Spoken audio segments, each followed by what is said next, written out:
മുഖപ്രസംഗം എഴുതിയ ഭാഗം മാത്രമല്ല, ഫ്രണ്ട് പേജ് മാത്രമല്ല, അതിൻ്റെ ഏതെങ്കിലും ഒരു കോണിൽ എവിടെയെങ്കിലും ഒരു വാർത്ത ഉണ്ടെങ്കിൽ അത് അത് അതും പത്രത്തിലുള്ളതാണ്.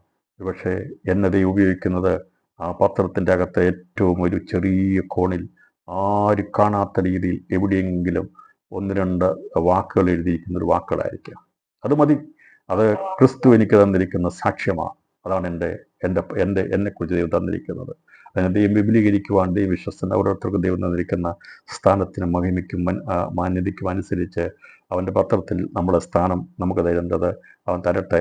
ഞാൻ നമുക്ക് കാത്തിരിക്കാം. ഞാൻ പറഞ്ഞത് എന്തെങ്കിലും ഇല്ലാത്തതായിട്ടൊന്നും കാണത്തില്ല.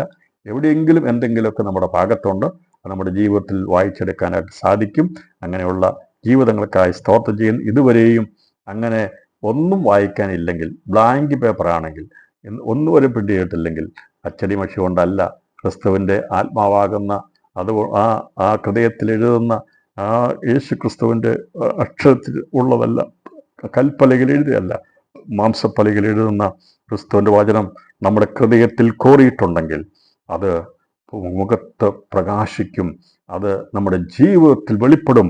യേശുവിൻ്റെ വചനം ഹൃദയത്തിൻ്റെ ഭിത്തികളിൽ രചിക്കപ്പെട്ടിട്ടുണ്ടെങ്കിൽ അത് ജീവിതം ആ ഹൃദയത്തിൻ്റെ ഭിത്തിയിലൂടെ ഒഴുകിപ്പോകുന്ന രക്തത്തിൻ്റെ അകത്ത് അത് കാണും. അത് സഞ്ചരിക്കുന്ന സ്ഥലങ്ങളിലൂടെ ജീവിതത്തിൽ യേശുവിനെ വെളിപ്പെടുത്തുവാൻ കഴിയും. പ്രിയപ്പെട്ടവരെ, അത് വാക്കിലൂടെയും പ്രവൃത്തിയിലൂടെയും പാട്ടിലൂടെയും സാക്ഷ്യത്തിലൂടെയും ഏതെങ്കിലും വിധത്തിൽ അതിനെ വെളിപ്പെടുത്തുവാൻ ദൈവത്തിൻ്റെ ആത്മാവ് നമ്മുടെ ഹൃദയത്തിൻ്റെ ഭിത്തികളിൽ കോറിയിട്ടിരിക്കുന്ന ക്രിസ്തുയേശുവിൻ്റെ ആ പത്രത്തിൻ്റെ വാക്കുകൾക്കായി ഞാൻ ഇന്ന് രാത്രി സ്തോത്രം ചെയ്യുന്നു.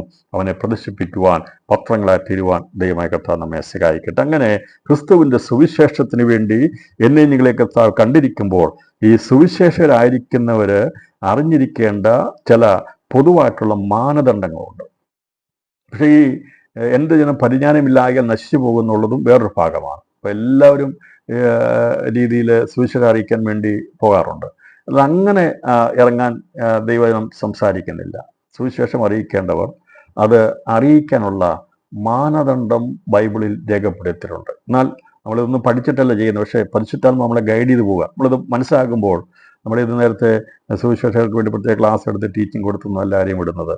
ദൈവാത്മാവ് ഓരോരുത്തരെ ഇറക്കുമ്പോൾ ഈ പറയുന്ന മാനദണ്ഡങ്ങൾ അനുസരിച്ചാണ് ദൈവാത്മാവ് പ്രവർത്തിക്കുക, നമ്മളെ പഠിപ്പിക്കുക, നമ്മളെ കൊണ്ടുപോകാനനുസരിച്ച് ചെയ്യുന്നത്. അത് എന്തൊക്കെയാണെന്നുള്ളത് ഞാനത് അക്ഷരികമായിട്ടുള്ള ഒരു ടീച്ചിങ് തരാൻ ആഗ്രഹിക്കുകയാണ്. അപ്പോൾ ഓരോ പോയിന്റുകൾ അത് തരുമ്പോൾ അതിനനുസരിച്ചാണ് നമ്മൾ പ്രവർത്തിക്കുന്നത്. അതിന് ഒന്നെങ്കിൽ അതിനോടനുബന്ധിച്ചോ കൂടിയോ കുറഞ്ഞോ ഒക്കെയാണ് പ്രവർത്തിക്കുന്നത്. അതിന് കീഴിലാണ് പരിശുദ്ധാത്മാവ് പ്രവർത്തിക്കുന്നത്. അപ്പോൾ ഇങ്ങനെ സിസ്റ്റമാറ്റിക്കായിട്ട് നമ്മൾ ഓരോന്നും എഴുതി വെക്കുന്നത് പഠിപ്പിക്കുന്നത് അങ്ങനെ പഠിപ്പിച്ചിട്ടല്ല ചെയ്യുന്നത്. പക്ഷെ നമ്മൾ ചെയ്യുന്ന കാര്യങ്ങൾ, അനുവർത്തിച്ച കാര്യങ്ങളെ എന്തൊക്കെയാണ് പൊതുമാനദണ്ഡങ്ങൾ എന്നുള്ളത് അപ്പോസ്തല പ്രവൃത്തി 15-ാം അധ്യായം 38 മുതൽ 18 മുതൽ അതിൻ്റെ 12 വരെയുള്ള ഭാഗങ്ങളെ എടുത്ത് പഠിച്ചപ്പോൾ എന്താണ് സുവിശേഷത്തിന് പങ്കാളികളായിരിക്കേണ്ടവർ അറിയേണ്ട പൊതുവായിട്ടുള്ള മാനദണ്ഡങ്ങൾ അഥവാ വാല്യൂസ് എന്തൊക്കെയാണ് എന്നുള്ളതിനെക്കുറിച്ചുള്ള ഒരു കാഴ്ചപ്പാട് ദൈവം തന്നിരുന്നു. അതാണ് ഞാനൊന്ന് വേഗത്തിൽ ഇവിടെ ഇന്നത്തെ ക്ലാസ്സിൽ എടുക്കാൻ ആഗ്രഹിക്കുന്നത്. സുവിശേഷത്തിൽ പങ്കാളികളാകുന്നവർ അറിഞ്ഞിരിക്കേണ്ട പൊതുവായ മാനദണ്ഡങ്ങൾ എന്തൊക്കെയാണ് അറിഞ്ഞിരിക്കേണ്ടത്. ചിലർ പറയും എനിക്ക് സുവിശേഷം പറയാൻ അറിയത്തില്ല എന്ന് പറയും. അങ്ങനെ അറിയാതിരിക്കൊന്നും വേണ്ട. ഇതൊക്കെ തന്നെ ചെയ്തു പോകും. കാരണം ദൈവാത്മാവ് ദൈവം നമ്മളെ പഠിപ്പിക്കും. നമ്മളൊക്കെ എല്ലാം അറിഞ്ഞിട്ടാണോ ഇറങ്ങിയതല്ല. ദൈവം നമ്മളെ ശക്തീകരിച്ചതാണ്. നമുക്ക് ആഗ്രഹമുണ്ടെങ്കിൽ പ്രാർത്ഥിച്ചു നോക്കുക. ദൈവമേ, എന്നെ സുവിശേഷം അറിയിക്കുവാൻ നീ ഉപയോഗിക്കണമേ എന്ന് പ്രാർത്ഥിക്കുക. ദൈവം നിശ്ചയമായിട്ടും അഭിഷേകത്താൽ നിറയ്ക്കും. ഇന്നുവരെ പ്രാർത്ഥിച്ചിട്ടില്ല, അതുകൊണ്ടാണ് കഴിയാതിരിക്കുന്നത്. ആഗ്രഹമുണ്ടെങ്കിൽ ആഗ്രഹിക്കുന്ന ആത്മാക്കളെ തൃപ്തിപ്പെടുത്തുന്നതാണ് കർത്താവ്. അപ്പോൾ സുവിശേഷം അറിയിക്കാനുള്ള കമ്മീഷനിങ് അത് എല്ലാവർക്കും ഉള്ളതാണ്. ആ ഒരു പദവി നമുക്ക് ദൈവം തന്നിരിക്കുകയാണ്. അപ്പോൾ സുവിശേഷം അറിഞ്ഞിരിക്കേണ്ട പൊതുവായിട്ടുള്ള ചില മാനദണ്ഡങ്ങൾ ഞാൻ വേഗത്തിൽ അപ്പോസ്തല പ്രവൃത്തി 15-ാം അധ്യായം 38 മുതൽ 18 അധ്യായം 12 വരെയുള്ള വാക്യങ്ങളെ അടിസ്ഥാനമാക്കി സുവിശേഷം അറിഞ്ഞിരിക്കേണ്ട, അതിൻ്റെ അത് സ്ത്രീയെന്നോ പുരുഷനെന്നോ വ്യത്യാസമില്ല, യുവാവെന്നോ യുവതിയെന്നോ വ്യത്യാസമില്ല, ആരെല്ലാം രക്ഷിക്കപ്പെട്ടുവോ സ്നാനപ്പെട്ടുവോ അവർ അഭിഷേകം പ്രാപിച്ചുവോ അഭിഷേകം പ്രാപിക്കുമെന്ന വിശ്വാസത്തോടെ ആയിരിക്കുന്നു അവർക്ക് എല്ലാവർക്കും സുവിശേഷ വക്താക്കളായി തീരുവാനായിട്ടുള്ള കമ്മീഷനിങ് ദൈവം തന്നിട്ടുണ്ട്. അത് നമ്മൾ അറിയിക്കേണ്ടതാണ്. അത് നമ്മുടെ ജീവിതത്തിലൂടെയോ ഭാഷയിലൂടെയോ ട്രാക്റ്റിലൂടെയോ പ്രസംഗത്തിലൂടെയോ ഏതെങ്കിലും വിധത്തിൽ സുവിശേഷത്തിന് വക്താക്കളാക്കി തീരുവാൻ. അതുകൊണ്ടാണ് പറഞ്ഞത് എനിക്ക് ഏതെങ്കിലും വിധത്തിൽ സുവിശേഷത്തിന് പങ്കാളിയായി തീരേണ്ടതിന് എന്ന് പറഞ്ഞിരിക്കുന്നത്. ഞാൻ എല്ലാം ക്രിസ്തു നിമിത്തം ചവറന്ന് ഉപേക്ഷിക്കുന്നു. അവൻ്റെ ജീവിതത്തിൽ വലിയ ആഗ്രഹമായിരുന്നു ഏതെങ്കിലും വിധത്തിൽ എല്ലാ കാര്യത്തിലും എന്ന് പറഞ്ഞാൽ എൻ്റെ ജീവിതത്തിലെ എല്ലാ മേഖലകളിലും എനിക്ക് ലഭിക്കുന്ന സമ്പാദ്യം, എനിക്ക് ലഭിക്കുന്ന ആരോഗ്യം, എനിക്ക് ലഭിക്കുന്ന അറിവ്, ജ്ഞാനം, പദവി ഇതെല്ലാം സുവിശേഷത്തിന് പ്രയോജനപ്പെടണം എന്ന് ആഗ്രഹിച്ച വ്യക്തിയായിരുന്നു അപ്പോസ്തലനായ പൗലോസ്.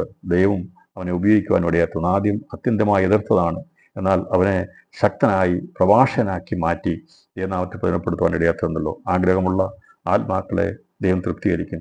ഒരുപക്ഷെ ഒരു കാലത്ത് സുവിശേഷത്തെക്കുറിച്ച് എതിർത്തവരായിരിക്കാം, അല്ലെങ്കിൽ ഇതിനെ നിന്ദിക്കുകയും പള്ളു പറയുകയും ചെയ്തതായിരിക്കാം, ഇതെന്താണെന്ന് ചോദിച്ചതായിരിക്കാം, ചിലരുടെ ഉപജീവന മാർഗമാണെന്ന് പറഞ്ഞ് ഒരുപക്ഷെ ഇതിനെ തിരസ്കരിച്ചവരായിരിക്കാം. അങ്ങനെയുള്ളവരെ കൊണ്ടാണ് ദൈവം എടുക്കുന്നത്, അങ്ങനെ ഉള്ളവരെ ദൈവം ഉപയോഗിക്കുന്നത്. അപ്പോൾ സുവിശേഷത്തിൽ ഇറങ്ങേണ്ടവർ അറിയിക്കേണ്ട അറിഞ്ഞിരിക്കേണ്ട പൊതുവായിട്ടുള്ള മാനദണ്ഡങ്ങളിൽ പ്രധാന വസ്തുതകളെ ഞാൻ ഒന്നായി വേഗത്തിൽ പറയാം. അത് ഈ പറയുന്ന ഭാഗം വായിച്ചാൽ മതി, ഞാൻ എൻ്റെ റെഫറൻസ് പറയുന്നില്ല.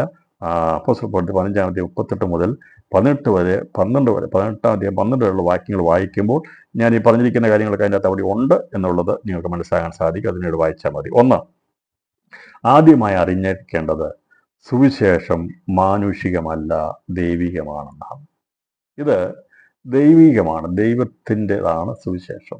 അത് ലോകത്തിൽ നിന്ന് ആരും കണ്ടുപിടിച്ചതല്ല. ഇവിടെ പൗലോസും അല്ലെങ്കിൽ പത്രോസോ അവരെല്ലാം കൂടിയിരുന്ന് അവർ കണ്ടുപിടിച്ചൊരു മാർഗമല്ല സുവിശേഷം. ആരാണ് സുവിശേഷം?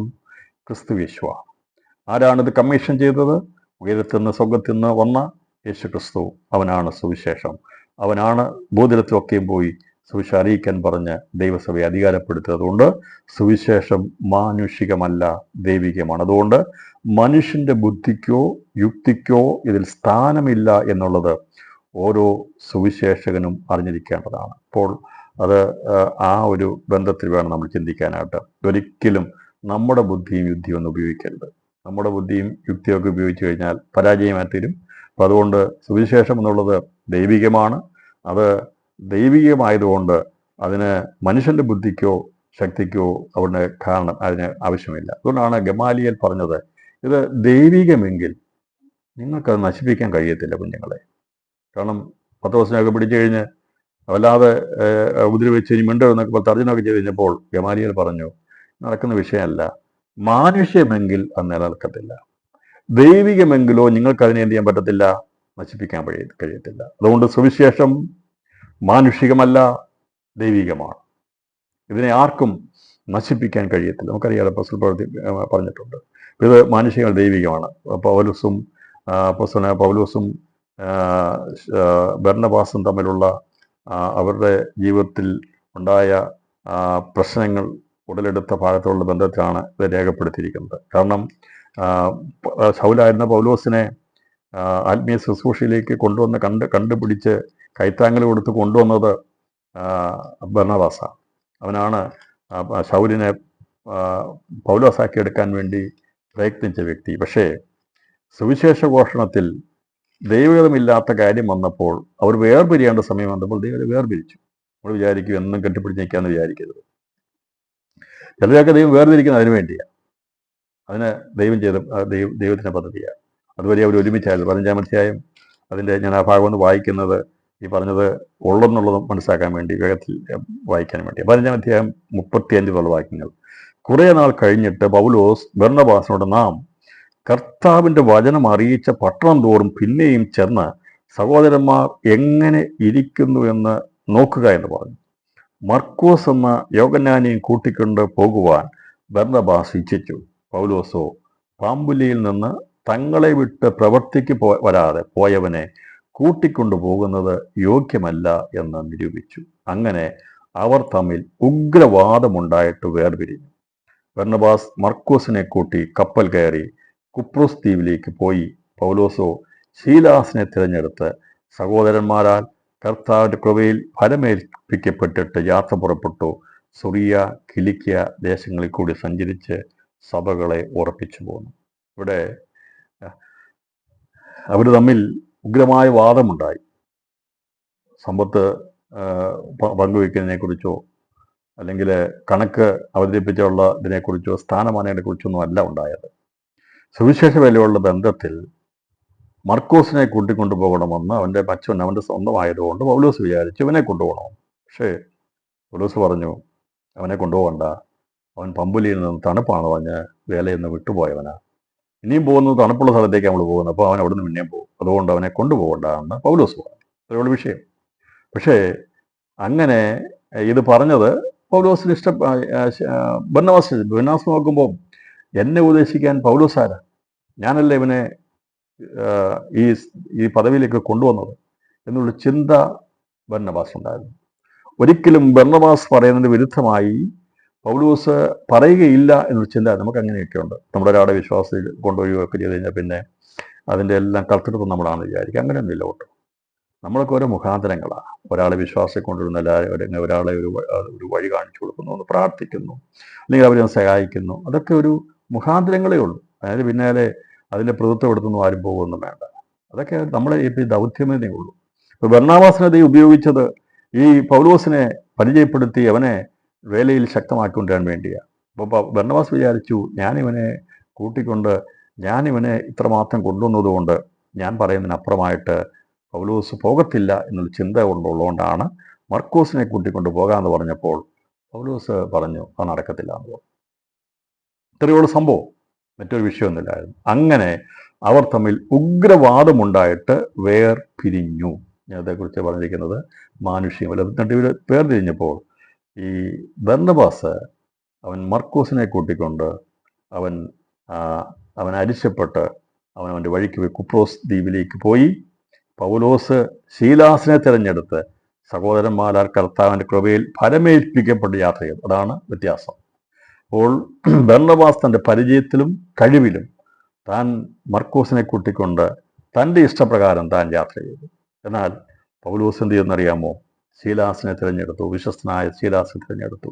വിട്ടുപോകത്തില്ലെന്ന് കണ്ട ആൾക്കാരെ, പ്രിയപ്പെട്ടവരെ, സുവിശേഷ വേലയിലൊക്കെ അങ്ങനെയുള്ളവരെ കൂടെ നിർത്തിക്കോണം കേട്ടോ. നമ്മളെ വിട്ടുപിരിയാത്തവരെ കണ്ടുപിടിച്ചോണം, ആത്മാർത്ഥമുള്ളവരെ കണ്ടുപിടിച്ചോണം, അവരെ മനസ്സിലാക്കിക്കോളണം, അവരെ കൂടെ നിർത്തണം.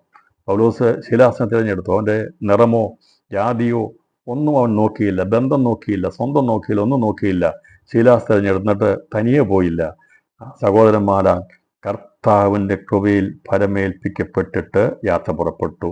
സുറിയ, കിലിക്യ ദേശങ്ങളിൽ കൂടി സഞ്ചരിച്ച് സഭകളെ ഉറപ്പിച്ചു. രണ്ടുപേരും വേർതിരിഞ്ഞ്. പിന്നീട് ബർന്നബാസിനെ കുറിച്ചുള്ള കാര്യങ്ങൾ നമുക്ക് കാണാൻ കഴിയുന്നില്ല. എന്നാൽ പൗലോസിനെ കുറിച്ചുള്ള ചരിത്രങ്ങളാണ് നമുക്ക് പിന്നീട് 16-ാം അധ്യായം മുതൽ കാണാൻ സാധിക്കുന്നത്. അപ്പോൾ ഞാൻ പറഞ്ഞത് സുവിശേഷം മാനുഷികമല്ല. മാനുഷിക ബുദ്ധിയോ നമുക്ക് തർക്കമോ വാദമോ ഒക്കെ ഉണ്ടായി കഴിഞ്ഞാൽ ഒരിക്കലും സ്വന്തം ബുദ്ധി അനുസരിച്ച് വഴക്ക് പിടിച്ച് സ്വന്തം വഴിക്ക് പോകരുത്. പ്രിയപ്പെട്ടവരെ, ദൈവത്തിൽ ആശ്രയിച്ച് ദൈവത്തിൻ്റെ ആലോചന ചോദിച്ചിട്ട് യാത്ര അയക്കപ്പെടാവുള്ളൂ എന്നുള്ളതും ഇവിടെ മനസ്സിലാക്കിയെടുക്കുക. പലർക്കും നമുക്കറിയാം, സഭകളൊക്കെ വഴക്ക് പിടിച്ച് വേർപിരിയുമ്പോൾ പിരിഞ്ഞു പോവും. പക്ഷേ ദൈവകൃപയുള്ള ദൈവത്തിൻ്റെ ഹിതമാണ് ഇതൊക്കെ സംഭവിക്കുന്നത്. ഇവിടെ എന്നും പൗലോസിനെ ബർന്നബാസിനോട് നിർത്താൻ ദൈവം ആഗ്രഹിച്ചിരുന്നില്ല. ദൈവം അതിനെ വേർപിരിക്കാൻ ചിന്തിച്ചിരുന്നു. അതിൻ്റെ സമയം വന്നപ്പോൾ ദൈവം വേർപിരിക്കുക ചെയ്തത്. അതുകൊണ്ട് സുവിശേഷം മാനുഷികമല്ല, ദൈവികമാണ്. അതുകൊണ്ട് മനുഷ്യൻ്റെ ബുദ്ധിക്കോ യുക്തിക്കോ ഇത് സ്ഥാനമില്ല എന്നുള്ളത് ഓരോ സുവിശേഷം അറിഞ്ഞിരിക്കേണ്ടതാണ്. ഇന്ന് രാത്രിയിൽ പ്രഥമമായി സുവിശേഷം അറിയിക്കേണ്ട ദൈവക്കളാകുന്ന എല്ലാ സുവിശേഷകനെ കുറിച്ച് പറഞ്ഞിരിക്കുന്നത് ആദ്യം അപ്പോസ്തലന്മാർ, രണ്ടാമത് പ്രവാചകന്മാർ, മൂന്നാമത് സുവിശേഷകർ എന്നാണ് എഫെസ്യ ലേഖനം 4-ാം അധ്യായത്തിൽ പറഞ്ഞിരിക്കുന്നത്. സുവിശേഷകരാണ് എല്ലാവരും. അപ്പോസ്തലനാണെങ്കിലും പ്രവാചകനാണെങ്കിലും ഉപദേശമാണെങ്കിലും ഇടയിലാണെങ്കിലും ബേസിക്കലി എല്ലാവരും സുവിശേഷകരാണ്. അപ്പോൾ അതിൽ നിന്ന് സുവിശേഷം അറിയിക്കുന്ന സഭയ്ക്ക് വെളിയിൽ ദൈവത്തിൻ്റെ വേല ചെയ്തുകൊണ്ട് സുവിശേഷം അറിയിക്കുന്നവരുണ്ട്. ഞാൻ പറഞ്ഞല്ലോ, എല്ലാവരും സുവിശേഷകരാണ്. അപ്പോസ്തലനാണെങ്കിലും പ്രവാചകനാണെങ്കിലും ഇടയനാണെങ്കിലും ഉപദേശമാണെങ്കിലും സുവിശേഷം അറിയിക്കാതെ, സുവിശേഷ സാക്ഷ്യം വഹിക്കാതെ ആർക്കും മറ്റുള്ള സ്ഥാനങ്ങളിലേക്ക് എത്താൻ കഴിയത്തില്ല. അപ്പം ബേസിക്കായിട്ടുള്ള അടിസ്ഥാനമായിട്ട് സുവിശേഷീകരണമാണ് പ്രധാനമായിട്ടുള്ളത്. അതിലാണ് നമ്മൾ തുടങ്ങേണ്ടത്. അപ്പോൾ ഇത് മാനുഷികമല്ല, ദൈവികമാണെന്നുള്ള ചിന്ത എപ്പോഴും ഉണ്ടായിരിക്കണം. ഇതെൻ്റെ കഴിവിനോ എൻ്റെ യുക്തിക്കോ അല്ല, ദൈവത്തിൻ്റെ ആത്മാവിൻ്റെ കഴിവിനാണ് ഇതിന് സ്ഥാനമെന്ന ചിന്തയോടെ വേണം സുവിശേഷീകരണം നടത്താനായിട്ട്. അല്ല ഞാൻ പോയി ഇന്ന വീട്ടിൽ പോയി ഞാൻ എന്നോട് പറഞ്ഞ എനിക്ക് വൈഭവമുണ്ട്, എനിക്ക് കഴിവുണ്ട്, ഒന്നും ചിന്തിക്കരുത് കേട്ടോ. എനിക്ക് പ്രസംഗിക്കാൻ കഴിവുണ്ടെന്നോ എനിക്ക് പറയാൻ കഴിയുമെന്നോ എനിക്ക് അവരെ പിടിച്ചെടുത്താൻ കഴിയുമെന്നോ ഒന്നും ഒന്നും ജയിക്കാമെന്നും പോകണ്ട. അതൊക്കെ മാനുഷിക ബുദ്ധിയാണ്. പക്ഷേ ദൈവാത്മാവിൽ ഏൽപ്പിച്ചു പോകണം. അത് ദൈവത്തോട് പറയണം, കർത്താവേ നീ എനിക്ക് വേണ്ട ബുദ്ധിയും ജ്ഞാനവും ഒക്കെ നൽകണം എന്ന് സുവിശേഷിപ്പാൻ ആവശ്യം, അവരോട് സംസാരിപ്പാൻ ആവശ്യമായ കൃപ എനിക്ക് പകരണം, ഞാൻ എവിടെ പോകണം, എന്ത് ചെയ്യണം എന്നൊക്കെ ഉള്ളത് ദൈവത്തിൻ്റെ ആലോചനയ്ക്ക് വേണ്ടി ആയിരിക്കണം. ദൈവം ദർശനങ്ങളെ നൽകും, ദൈവം ഇടപെടും, ദൈവം നമ്മോട് സംസാരിക്കുമ്പോൾ മാനുഷികമല്ല, ദൈവികമാണ്. രണ്ടാമത്തെ കാര്യം, ഈ സുവിശേഷ പ്രവർത്തനങ്ങളിൽ ഏർപ്പെടുന്ന വ്യക്തികൾക്കിടയിൽ പ്രശ്നങ്ങൾ ഉണ്ടാകുവാനുള്ള സാധ്യതകളുണ്ട്, ഇല്ലെന്നല്ല. സത്യം പറയാമല്ലോ, എനിക്ക് എല്ലാവരും ചിരിച്ചുകൊണ്ടിരിക്കാനൊന്നും പറ്റത്തില്ല. തെറ്റാണെന്ന് കണ്ടാൽ തെറ്റാണ്. ഞാൻ തെറ്റിയത് തന്നെ ചൂണ്ടിക്കാണിച്ചു, കാണിക്കണം. അത് നിങ്ങളുടെ ജോലിയാണ്, ദൗത്യമാണ്. സ്നേഹമുള്ളവർ പറയണം, ചെയ്യാൻ തെറ്റാണെന്ന് പറയണം. ഇവിടെ പറഞ്ഞിരിക്കുന്ന സാധ്യതയുണ്ട്. അത്തരം സന്ദർഭങ്ങളിൽ അത് പൂർണ്ണമായി പരിഹരിക്കാതെയുള്ള താൽക്കാലികമായ പരിഹാര മാർഗങ്ങളെക്കാൾ വേർതിരിയുന്നതാണ് എപ്പോഴും നല്ലത്. ഇവിടെ അവർ തമ്മിൽ പ്രശ്നം ഉണ്ടായപ്പോൾ എല്ലാവരും കൂടി ഒത്തുകൂടി ബർന്നബാസിനെയും പൗലോസിനെയും കൂടി ഒന്നിച്ചു നിർത്തിയില്ല. നമുക്ക് യോജിച്ചു പോകാൻ കഴിയത്തില്ലെങ്കിൽ വേർതിരിഞ്ഞോ. അതായത് അവിടെ വേർപിരിയണം. ഇത് വെറുതെ മനസ്സിനകത്ത് പകയും വൈരാഗ്യം വെച്ചുകൊണ്ട് കൂടെ കടന്നു കഴിഞ്ഞാൽ ഒരു പ്രയോജനമില്ല. അങ്ങനെ പോയി പറഞ്ഞിട്ടും കാര്യമില്ല. ഞാൻ പറയട്ടെ, പൗലോസും ബർന്നബാസും പ്രശ്നം ഉണ്ടായി. ഐശ്വര്യ മൂപ്പന്മാരെല്ലാം അറിഞ്ഞവരെല്ലാം കൂടി ഇവരെ വിളിച്ച് മധ്യസ്ഥയ്ക്ക് വിളിച്ച്, വാ നമുക്ക് സംസാരിക്കാം, നിങ്ങൾ തമ്മിൽ ഇങ്ങനെ പോകുന്നത് ശരിയല്ല എന്ന് പറഞ്ഞ് അവരെ യോജിപ്പിച്ച് വിടുകയാണെങ്കിൽ, ഞാൻ പറയുന്നത് ആ വൈരാഗ്യം കൊണ്ടൊന്നും പോവുള്ളൂ. പോകുന്നിടത്തൊന്നും പ്രവർത്തിക്കില്ല, ഐക്യമത്യം കാണത്തില്ല, പരാജയപ്പെടുകയുള്ളൂ. അതുകൊണ്ടാണ് വേർപിരിയാൻ പറയുന്നത്. അപ്പോൾ കൂടെ പോകാൻ പറ്റത്തില്ലെങ്കിൽ, കൊണ്ടു നടക്കാൻ പറ്റത്തില്ലെങ്കിൽ വേർപിരിഞ്ഞോണം. വെള്ളം നമ്മൾ പുറമേ ഒരു ചിരിച്ച് കാണിച്ചുകൊണ്ട് തോളെ കയറ്റുകൊണ്ട് പോയി അങ്ങനെയുള്ള പരിപാടിയൊന്നും ചെയ്യാൻ പാടില്ല. ഇവിടെ പറഞ്ഞിരിക്കുന്നത് സുവിശേഷീകരണത്തിന് വേണ്ടി പോകുമ്പോൾ ആ പോകുന്നവർ തമ്മിൽ നല്ല ഒരു ഐക്യമത്യം ഉണ്ടായിരിക്കണം. ഇനി അല്ല, ഇങ്ങനെ പ്രശ്നങ്ങൾ ഉണ്ടെങ്കിൽ, മുമ്പോട്ട് പോകാൻ കഴിയത്തില്ലെങ്കിൽ, ഏറ്റവും ബെസ്റ്റ് മാർഗം, ഏറ്റവും നല്ലത് ദൈവം ചെയ്യുന്നത് വേർപിരിക്കുക എന്നുള്ളതാണ്. അതിന് തെളിവാണ് ഞാൻ വായിച്ചത്. ഉഗ്രവാദമുണ്ടായി, മാനസികമായിട്ട് അടുത്ത് പൊരുത്തപ്പെടുവാൻ പറ്റത്തില്ലാതെ കണ്ടു. ദൈവം രണ്ട് വഴി കഴിച്ചു, ദൈവം രണ്ടുപേരും ഉപയോഗിച്ചു. ബർന്നബാസ് വിശ്വാസം പോയൊന്നുമില്ല. ബർന്നബാസിനെ ദൈവം മർക്കോസിനെ കൂടെ, പിന്നീട് മർക്കോസും പൗലോസുമായിട്ട് ബന്ധപ്പെടുന്നതിനെക്കുറിച്ച് നമുക്ക് കാണാൻ സാധിക്കുന്നുണ്ട്. മർക്കോസിനെ കൂട്ടിക്കൊണ്ട് വരണമെന്ന് പറയുന്നുണ്ട്. എന്നേക്കുമായിട്ടുള്ള ഒരു വഴക്കോ വൈരാഗ്യമോ ഒന്നല്ല കേട്ടോ, അങ്ങനെയല്ല. അത് ദൈവം ചെയ്യുന്ന കാര്യം. ഇപ്പോൾ അവനെ മർക്കോസിനെ കൊണ്ടുപോയി അതുകൊണ്ട് ഇനി അവനെ മിണ്ടത്തില്ല എന്നുള്ളതല്ല. പിന്നീട് പൗലോസ് മർക്കോസിനെ പറയുന്നുണ്ട്, ബർന്നബാസിൻ്റെ മച്ചനായിരിക്കുന്ന മർക്കോസിനെ കൂട്ടിക്കൊണ്ടുവരാൻ പറയുന്നുണ്ട്. കാരണം അന്നത്തെ ഒരു സാഹചര്യത്തിലുണ്ടായ സുവിശേഷത്തിന് വേണ്ടിയുള്ള ഒരു, അതല്ലാതെ വേർപിരിഞ്ഞ് നിന്നോട് മിണ്ടാതിരിക്കുവോ, വർത്തമാനം പറയാതിരിക്കുവോ, പിണങ്ങുവോ, അങ്ങനെ എന്നേക്കുമുള്ള നിത്യവൈരാഗ്യമോ എന്നല്ല ഉള്ളത്. ദൈവവേലയുള്ള ബന്ധത്തിൽ നമുക്ക് നമ്മുടെ കാഴ്ചപ്പാടിനനുസരിച്ചുള്ള കാര്യങ്ങൾ ചെയ്യുന്നില്ല എങ്കിൽ അവരിൽ നിന്ന് വേർപിരിയണം. അതെന്നേക്കും സഭയിൽ നിന്ന് നമ്മൾ വേർപിരിഞ്ഞ് അവരെ ശത്രുക്കളായിട്ട് കാണുകയല്ല, മനസ്സിലായെന്ന് വിചാരിക്കുന്നു. ഒരിക്കലും അങ്ങനെ ചിന്തിക്കരുത്. ശത്രുക്കളായിട്ടല്ല കാണുന്നത്. നമ്മുടെ കാഴ്ചപ്പാടിന്, ദൈവം തന്നിരിക്കുന്ന കാഴ്ചപ്പാട് അനുസരിച്ച് അല്ല അവർ പോകുന്നെങ്കിൽ അങ്ങനെയുള്ളവർ നമ്മൾ വേർപിരിയണം. അതാണ് ഇവിടെ പറഞ്ഞിരിക്കുന്നത്. അതുകൊണ്ടാണ് പൗലോസ് മനസ്സിലായി ബർന്നബാസുമായിട്ട് മുമ്പോട്ട് പോകാൻ പറ്റാതിരിക്കുന്നതുകൊണ്ട് അദ്ദേഹം എന്ത് ചെയ്തു, ശീലാസിനെ കൂട്ടി താൻ തൻ്റെതായിട്ടുള്ള വഴി തിരഞ്ഞെടുത്തു. ഇതാണ് ഇത് ചെയ്യേണ്ടത്. അപ്പം സുവിശേഷം അറിയിക്കാൻ വേണ്ടിയുള്ള സ്വാതന്ത്ര്യം എല്ലാവർക്കുമുണ്ട്. ഒരാളുടെ അടിമയായി ആരും നിൽക്കേണ്ട ആവശ്യമില്ല. നമ്മളെല്ലാവരും ദൈവത്തടിമകളായി നിന്ന് ദൈവകാര്യങ്ങൾക്ക് മുൻതൂക്കം കൊടുത്തുകൊണ്ട് അത് നിൽക്കാമെങ്കിൽ എന്നും ഐക്യമത്യത്തോടെ പോകാനായിട്ട് കഴിയും. എന്നാൽ എവിടെയെങ്കിലും അത് ശരിയാകുന്നില്ല എങ്കിൽ ഈ താൽക്കാലികമായി വെടിനിർത്തലുണ്ടാക്കി ശത്രുത വെച്ചുകൊണ്ടിരിക്കാതെ വേർപിരിയുന്നതാണ് നല്ലതെന്നാണ് ദൈവം പറഞ്ഞിരിക്കുന്നത്. മൂന്നാമത്തെ വിഷയം, ദൈവിക ശുശ്രൂഷയിൽ സ്വന്തം ബന്ധങ്ങൾക്കല്ല വിശ്വസ്തതയ്ക്കാണ് പ്രാധാന്യമുള്ളത്. അനിയനാണെന്നോ ചേട്ടനാണെന്നോ അപ്പനാണെന്നോ അമ്മയാണെന്നോ അളിയനാണെന്നോ പെങ്ങളാണെന്നുള്ള ബന്ധമൊന്നും വെച്ചുകൊണ്ടുള്ള ഒരു ശുശ്രൂഷയല്ല ദൈവവേലയിൽ വേണ്ടത്. എന്ന് പറഞ്ഞാൽ ഇവിടെ അങ്ങനെ മുഖപക്ഷമൊന്നുമില്ല. ആരാണോ വിശ്വസ്തർ, ഇത് നമുക്കത് വായിക്കുമ്പോൾ കാണാൻ സാധിക്കും. അവൻ 16-ാം അധ്യായം, അവൻ ദർബയിലും ലൂസ്ത്രയിലും ചെന്ന് അവിടെ വിശ്വാസമുള്ളൊരു യഹൂദ സ്ത്രീയുടെ മകനായി തിമത്യോസ് എന്ന പേരുള്ള ഒരു ശിക്ഷ ഉണ്ടായിരുന്നു. അവൻ്റെ അപ്പൻ യവനായിരുന്നു. ഇവനെ കണ്ടപ്പോൾ തന്നെ ഈ പൗലോസിന് മനസ്സിലായി ഇവൻ വിശ്വാസമുള്ളവനാ, വിശ്വസ്തനാ, ഉപയോഗിക്കാമെന്ന്. അപ്പോൾ അവനെ തിരഞ്ഞെടുത്തു. അപ്പോൾ ഇവിടെ യാതൊരു ബന്ധവുമില്ല, സായലിനെ അല്ല.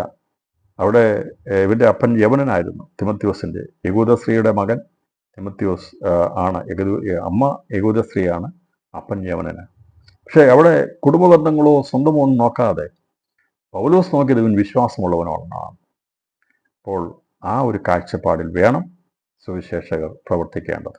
ഇതിനകത്ത് സ്വന്തം അവർ തമ്മിൽ പോകരുതെന്നല്ല, വേണം. നമുക്കറിയാലോ, കർത്താവ് വിളിച്ച ശിഷ്യന്മാർ സഹോദരന്മാരെയാണ് വിളിച്ചത്. അവരെയാണ് ഉപയോഗിച്ചത്. അപ്പം അങ്ങനെ തന്നെ നിൽക്കണം. പക്ഷെ എന്നാൽ എല്ലാറ്റിലും ഉപരി വിശ്വസ്തതയ്ക്കും വിശ്വാസത്തിനുമായിരിക്കണം മുൻതൂക്കം കൊടുക്കേണ്ടത്. നാലാമത്തെ പ്രധാന കാരണം, ജാതി, ഭാഷ, സ്ഥലം എന്നിവകൾ നോക്കാതെ വിശ്വസ്തരെ കണ്ടെത്തി അവരെ ദൈവീയ ശുശ്രൂഷയിൽ പരമാവധി പ്രയോജനപ്പെടുത്തണം. ഇങ്ങനെയുള്ളവരെ കണ്ടു കഴിഞ്ഞാൽ അത് ഏത് ജാതിക്കാരനാണെന്നോ മതത്തിൽപ്പെടുന്നോ സ്ഥലത്തിൽപ്പെടുന്നോ നോക്കാതെ അവരെ പരമാവധി പ്രയോജനപ്പെടുത്തണമെന്ന് ആണ് സുവിശേഷകർ മനസ്സിലാക്കേണ്ടത്. പിന്നീട് പരിശുദ്ധാത്മാവ് ഒരിടത്ത് വചനം പ്രസംഗിക്കരുതെന്ന് വിലക്കിയ മറ്റൊരിടത്തേക്ക് അയക്കുക എന്നാണ് ലക്ഷ്യം. അത് വെളിപ്പെടുന്നവരെ കാത്തിരിക്കണം, സ്വയം തീരുമാനമെടുക്കരുത്. നമുക്കറിയാം, ആസിയിൽ വചനം പ്രസംഗിക്കരുതെന്ന് പറഞ്ഞവരെ വിലക്കിയതാണ്. കാരണം അവിടെ അന്നേരം അത് പറയാനുള്ള സമയം അല്ല, ആ സാഹചര്യമല്ല. ഇവർ ചുറ്റുപാടുമുള്ള സ്ഥലങ്ങളിലെല്ലാം സുവിശേഷം അറിയിച്ചിട്ടാണ് ആസിയിൽ വീണ്ടും വന്ന് സഭ സ്ഥാപിക്കപ്പെടുന്നത്. അതുവരെയും ആ പ്രധാനപ്പെട്ട സ്ഥലത്തേക്ക് അവരെ കൊണ്ടുപോയില്ല. അവരെ ത്രോവാസിൽ നിന്ന് നേരെ ദൈവം അയച്ചത് മക്കദോനിയയിലേക്കാണ്. അവിടെ എല്ലാം അറിയിച്ച ശേഷമാണ് അവിടെ വരേണ്ട ആൾക്കാരെല്ലാം കൂട്ടിക്കൊണ്ട് വന്നിട്ടേ എഫെസോസിലെ വേല തുടങ്ങിയുള്ളൂ. ദൈവത്തിനറിയാം ആരെ കൊണ്ടുവരണം ഒരു സ്ഥലത്തെന്നുള്ളത്. എന്നെ കേൾക്കുന്ന പ്രിയപ്പെട്ടവരെ, നമ്മുടെ ആഗ്രഹമായിരിക്കും ഇന്നിടത്ത് ഇന്നത് ചെയ്യാവുന്നത്. ദൈവം പറയും, ദൈവം വിലക്കിയതാണെങ്കിൽ നടക്കത്തില്ല. അതിന് നമ്മൾ കാത്തിരിക്കുക. ദൈവം പറയുന്ന അനുസരിച്ച് ദൈവം വെളിപ്പെടുത്തരും. അത് ഒരിടത്ത് നമ്മൾ സുവിശേഷം വിലക്കിയാൽ അതിൻ്റെ അർത്ഥം മറ്റൊരിടത്ത് പറയുക എന്നുള്ളതാണ്. നമ്മളത് മുടക്കം നമ്മളവിടെ അന്നേരം തിരിച്ചു പോരുകയല്ലേ ചെയ്യേണ്ടത്. ഒരിടത്ത് മുടക്കിയാൽ മറ്റൊരു സ്ഥലത്തേക്ക് പോവുക. അവിടെ ദൈവം ഒരാളെ വെച്ചിട്ടായിരിക്കും കേൾക്കാനായിട്ട്. അതിനുവേണ്ടി ഇവിടെ മുടക്കം വരുന്നത്. അല്ലാതെ നമ്മൾ വിചാരിക്കും ഇതെല്ലാം തടയുന്നത് സുവിശേഷം അല്ല. ഇവിടെ ആസിയിൽ സുവിശേഷം പ്രസംഗിക്കരുതെന്ന് വിലക്കിയത് അവിടുത്തെ ജാതിക ശക്തികളല്ല, പരിശുദ്ധാത്മാവ് വിലക്കിയത്. അപ്പോൾ അവിടെ പ്രസംഗിക്കരുതിന് നമ്മുടെ എല്ലാ തടസ്സങ്ങളും വരുന്നത് പുറമേയുള്ളതല്ല, അതിനെല്ലാം ഒരു കാരണമുണ്ട്. അപ്പോൾ ആ കാരണം മനസ്സിലാക്കി നമ്മൾ സുവിശേഷ വേലയിൽ നിന്ന് തന്നെ രാജിവെച്ച് മാറിപ്പോവുകയല്ല ചെയ്യേണ്ടത്. ഒരിടത്ത് വിലക്കിയാൽ മറ്റൊരിടത്ത് അയക്കുക എന്ന ദൈവത്തിൻ്റെ ഉദ്ദേശം. നമ്മൾ കാത്തിരിക്കുക, ദൈവത്തോട് പ്രവർത്തിക്കും. ഇതാണ് എൻ്റെ അതുകൊണ്ട് കർത്താവ് നിങ്ങളോട് ഒരു വട്ടത്തിൽ ഉപദ്രവിച്ചാൽ മറ്റത്തിൽ ഓടിപ്പോകാനൊക്കെ ബാധിക്കുന്നതാണ്. അപ്പം അതിന് ദൈവം തന്നിരിക്കുന്നത് കാത്തിരിക്കുക, സ്വയം തീരുമാനമെടുക്കരുത്. പിന്നെ ഈ സുവിശേഷം അറിയിക്കുമ്പോൾ പ്രത്യേകം നോട്ടം വയ്ക്കേണ്ടത്, ദൈവഭക്തിയും മാന്യതയുമുള്ളവർ സുവിശേഷത്തിലേക്ക് ആകർഷിക്കപ്പെടുവാനുള്ള സാധ്യത വളരെ വലുതാണ്. നമ്മൾ പലപ്പോഴും വിചാരിക്കുന്നത് അവർ ഭയങ്കര ഭക്തന്മാരാണ്, അവർ വരത്തില്ല എന്ന് നമ്മളങ്ങ് മുൻവിധി എടുക്കും. നമ്മൾ വിചാരിക്കുന്ന കൂടുതലും ഈ നമ്മൾ ചിന്തിക്കുന്നത് ഇന്ന ആൾക്കാരൊക്കെ വരികയുള്ളൂ, നല്ല ഭക്തന്മാരായിരിക്കുന്നുള്ളവരൊന്നും സുവിശേഷം വരത്തില്ല, അല്ലെങ്കിൽ അവരൊന്നും കേൾക്കത്തില്ല എന്നൊരു ചിന്ത പലപ്പോഴും നമുക്കുണ്ട്. നമ്മുടെ മുൻവിധി ഉണ്ടാകാറുണ്ട്, നമ്മളങ്ങനെ ചിന്തിക്കാറുണ്ട്. അയ്യോ അവരുടെയൊക്കെ അടുത്ത് എങ്ങനെ സുവിശേഷം, അതൊന്നും അവർ കേൾക്കത്തില്ലല്ലോ. അതിലൂടെ പറയുന്നത് ദൈവഭക്തിയും മാന്യതയുമുള്ളവരെ സുവിശേഷത്തിലേക്ക് വേഗത്തിൽ ആകർഷിക്കപ്പെടും. കാരണം അവർ ദൈവം ആരാണെന്ന് അറിയത്തില്ലെന്നേ ഉള്ളൂ, അവർക്കൊരു മാന്യതയുണ്ട്. അത് അവർ ജനിച്ചു വളർന്നിരിക്കുന്ന അത് എവിടെയുമാകട്ടെ, അത് കാത്തു സൂക്ഷിക്കുന്നവരാണെങ്കിൽ ദൈവഭക്തി മാന്യതയുമുള്ള ഏത് ജാതിയിലും അതുകൊണ്ടാണ് കൊല്ലോസഭ പറഞ്ഞത്, ഏത് ജാതിയിലും പെട്ട് ദൈവഭക്തിയുള്ളവരെ ദൈവം എന്ത് ചെയ്യുന്നു, ദൈവം അറിയുന്നു, ദൈവത്തിന് മുഖപക്ഷം ഇല്ല എന്ന് അവിടെ പ്രസംഗിച്ചത്. അപ്പോൾ പത്രോസ് വായ തുറന്ന് പറഞ്ഞത് തുടങ്ങിയത് ദൈവത്തിന് മുഖപക്ഷമില്ല എന്നും ഏത് ജാതിയിലും അവനെ ഭയപ്പെട്ട് നീതി പ്രവർത്തിക്കുന്നവനെ അവൻ അംഗീകരിക്കുന്നുവെന്നും ഞാനിപ്പോൾ അറിയും. അപ്പോൾ അവരുടേതായിട്ടുള്ള മതങ്ങളിൽ വിശ്വസ്തരായിട്ട് അത് എന്തുമാകട്ടെ, നാമധേയ ക്രിസ്ത്യാനികൾ ആരുമാകട്ടെ, ഞാൻ പറഞ്ഞല്ലോ, ഭക്തിയുള്ളവരാണെങ്കിൽ യഥാർത്ഥമായി മാന്യതയും വിശ്വാസത്തിന് വേണ്ടി നിൽക്കുന്നവരുമാണെങ്കിൽ ഇവരെ സുവിശേഷം ആകർഷിക്കും. ഇനി വിശദീകരിക്കേണ്ട ആവശ്യമില്ല, ഈ സന്ദേശം കേൾക്കുന്ന എല്ലാവർക്കും അറിയാം. ഈ സുവിശേഷം എന്നുള്ളത് അതെങ്ങനെയാണ് ലുദിയ എന്ന ആ പേരുള്ള ദൈവഭക്തിയെ, ഞാനിത് എടുത്തിരിക്കുന്ന ഈ 16-ാം അധ്യായത്തെ അടിസ്ഥാനമാക്കിയ തെളിവുണ്ട്. 14-ാം വാക്യം, തുയത്തൈര പട്ടണക്കാരത്തിയും രക്താംബരം വിൽക്കുന്നവളുമായ ലുദിയ എന്ന പേരുള്ള ദൈവഭക്തിയായ ഒരു സ്ത്രീ കേട്ടുകൊണ്ടിരുന്നു. ഇവൾ ആരാ? ദൈവഭക്തിയാ. പക്ഷേ തുയത്തൈര പട്ടണത്തിൽ യേശുവിൻ്റെ നാമമൊന്നും അറിഞ്ഞിട്ടില്ല. ഇവൾക്ക് ദൈവമുണ്ടെന്ന് അറിയാമായിരുന്നു. അവർ ഒരുപക്ഷെ അദർശനായ ദൈവത്തെ ഇങ്ങനെ എല്ലാവരും പറഞ്ഞു, ഞങ്ങൾക്കെല്ലാം ഒരു ശക്തി ഉണ്ടെന്നറിയാം. ദൈവഭക്തിയുള്ളവരാണ്, അവരെ കുടിക്കൊണ്ടു അവർ നിശ്ചയമായിട്ടും വിശ്വാസത്തിലേക്ക് വരും. ദൈവഭക്തിയായൊരു സ്ത്രീ കേട്ടുകൊണ്ടിരുന്നു. പൗലോസ് സംസാരിച്ചത് ശ്രദ്ധിക്കേണ്ടതിന് കർത്താവ് അവളുടെ ഹൃദയം തുറന്നു. അപ്പോൾ ദൈവം ഹൃദയം തുറക്കുന്നത് ഇങ്ങനെ ദൈവഭക്തിയുള്ള, അല്ലെങ്കിൽ അവർ നീതീകരിക്കപ്പെട്ടവരല്ല, അവർ അവരുടേതായിട്ടുള്ള ആ മനോബോധത്തിൽ നിന്ന് ഒരു ദൈവത്തെ കണ്ടെത്താനുള്ള ആഗ്രഹത്തിൽ നടക്കുന്നവരാണ്. എല്ലാവരെയും ഒരുപോലെ ഒരേ തുലാശിൽ വെച്ച് തൂക്കരുത് കേട്ടോ. ഈ പ്രിയപ്പെട്ടവരെ, നാം കാണുന്ന ലോകത്തിലെ മറ്റ് ജാതിക്കാരായിട്ടുള്ളവർ, അവരൊക്കെ ദൈവത്താൽ സ്നേഹിക്കപ്പെടുന്നവരാണ്. അവരെയൊക്കെ നമ്മൾ സ്നേഹിച്ച് പ്രാർത്ഥിക്കുന്നതിന് വേണ്ടിയാണ്.